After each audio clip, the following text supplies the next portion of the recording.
In this video, I'm going to show you how to add geometric and dimension tolerancing callouts to your report using the Reaction Plan Manager ++ software. Adding GD&T callouts to your report simplifies the information. If I am an engineer and I'm not that familiar with the manufacturing process, including the GD&T callouts will make it easier for me to reference the print. So when I'm trying to figure out what's going on, I can look at the report, relate it back to the print, and it makes it a little easier. Or if you're submitting this report to a customer, your customer may not be familiar with the manufacturing process so much as he is the print. And you can reference the print callouts, and it makes it so that he understands the information that you're trying to convey. I have a solution loaded that includes geometric and dimension tolerancing callouts in the report. I'm going to zoom in on an area of the report so you could see what it looks like. You notice each dimension item contains its own GD&T callout. I've got an X, I've got a Y, true position, and a diameter. For the linear locations, you have this linear distance symbol with the nominal and the plus and minus tolerance. The true position has a true position symbol and a complete control frame so you can reference the datums. So you can match exactly what this dimension item to the print. And here you'll see I've got a diameter. So the GD&T callout is included in the dimension item, and it's just below the header or the name. So how do we add the GD&T callouts to a solution?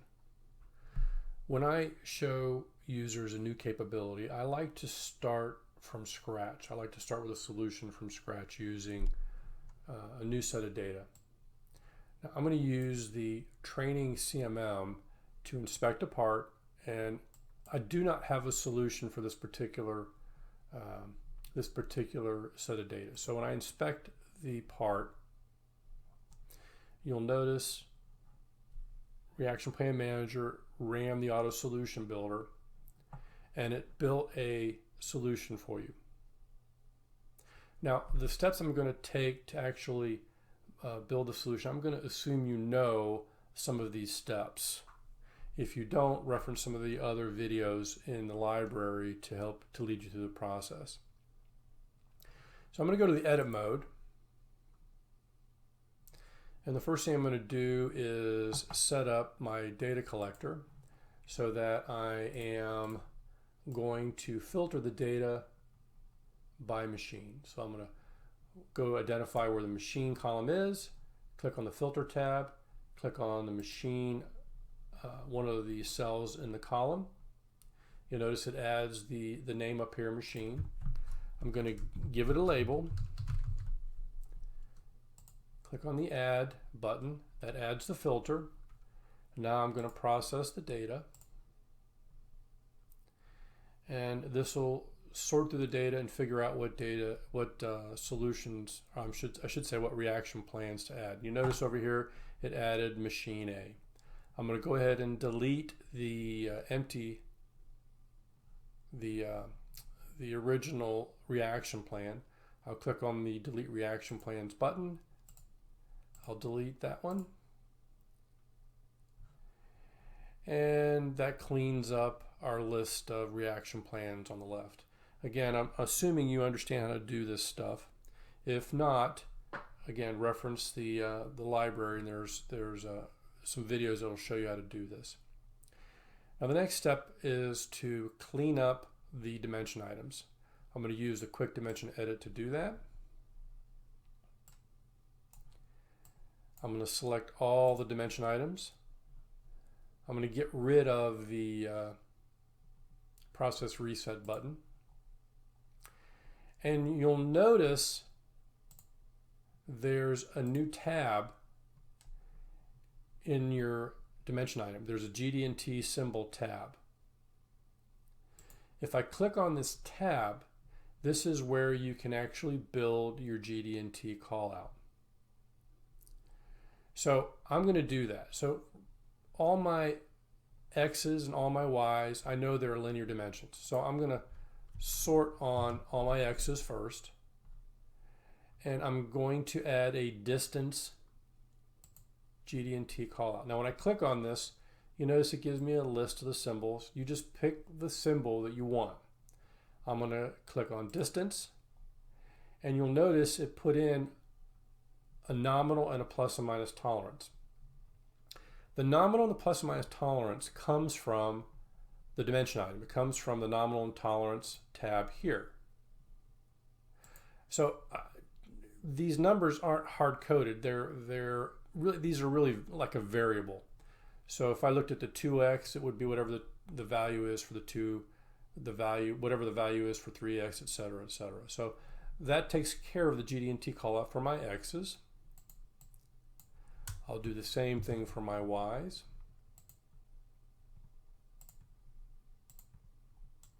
Now notice when I do that, you see over here in my dimension items, my 1x, my 1y, my 3y, my 4y, they all reflect the nominals and tolerance that come from that particular dimension item. Now I'm going to go ahead and fill out the true position for each one. Now for the position, that has a complete control frame. You just fill this information out. So for example, if I want the diameter tolerance zone added to the symbol, I'll check this, and it adds the diameter symbol. If I have a projected tolerance zone, I can click on that and it adds the P here. I can include a maximum material or some other modifier to the tolerance zone here. Then I just simply add my datums here. If I have modifiers to the datums, I can add them here. So you just fill out what your print says. I'll apply those changes. That takes care of my true positions. And the last thing is my diameters.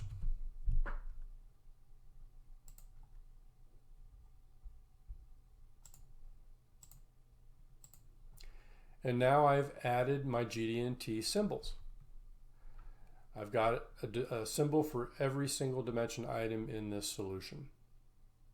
Now, if I were really building a complete solution, I would continue the process, click on my dimension organizer, group the dimensions. I'm going to put all of them into a group. Call this whole pattern.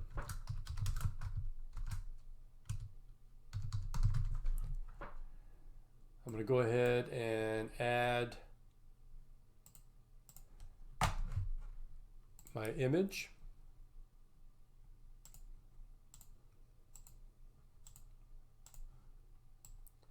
Set the background color. Say OK. Now I'll go to the detail view, detail edit view, and I'll continue to work on my solution. I'm going to put each one of these dimension items into its own container. I'm going to start with the 6x. I'm sorry, whole 6. Insert a container. Do it for 5, 4, 3, 2, and do it for the last one. I'm going to clean this up. Give it a name. I'll show the name. And a lot of this is just what your preferences are, however you want to display this information. I personally like to have a grid, a 2x2 grid for each one of these holes. So I'm going to design my solution accordingly.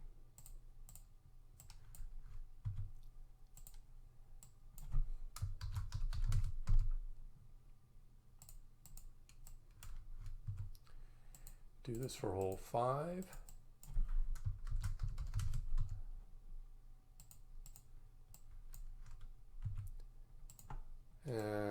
6.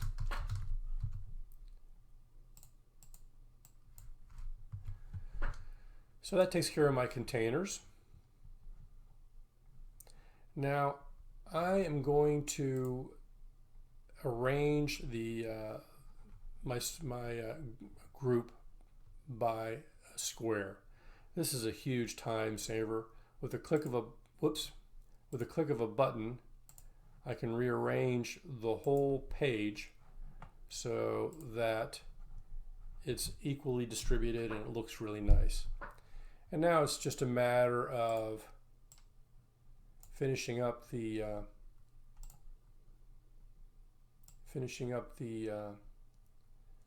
solution by dragging the leaders to the appropriate holes.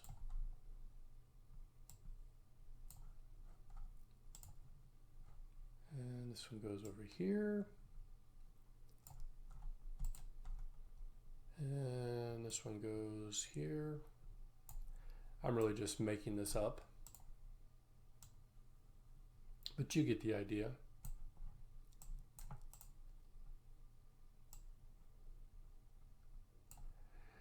And that's it. We've now built a solution that contains the GD&T callouts. It's really a pretty simple process. Before this capability was added to the software, you could add a GD&T symbol to the header. So for example, I'm going to go back to the detail edit view, click on edit, and I'm going to pick one of these dimension items and show you what I'm talking about. You'll notice here you've got header GD&T symbol. This is different than the GD&T symbol here. This GD&T symbol will let you build a complete GD&T callout.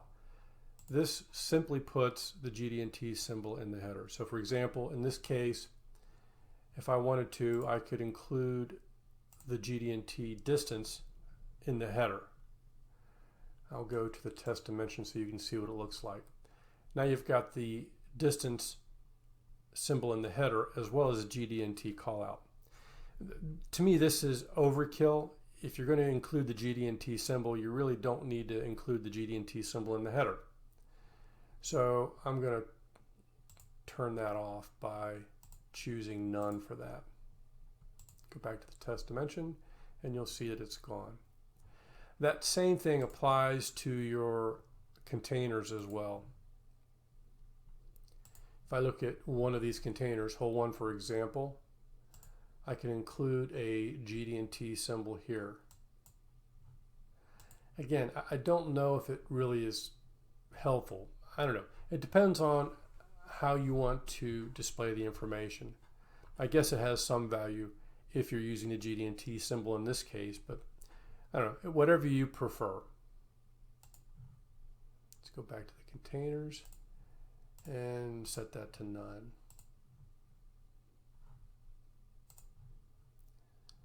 And we'll go to the view mode.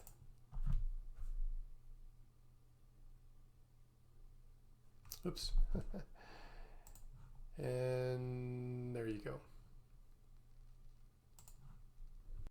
If you do not understand some of the tools used in this video, browse the help library to learn more about the software solution.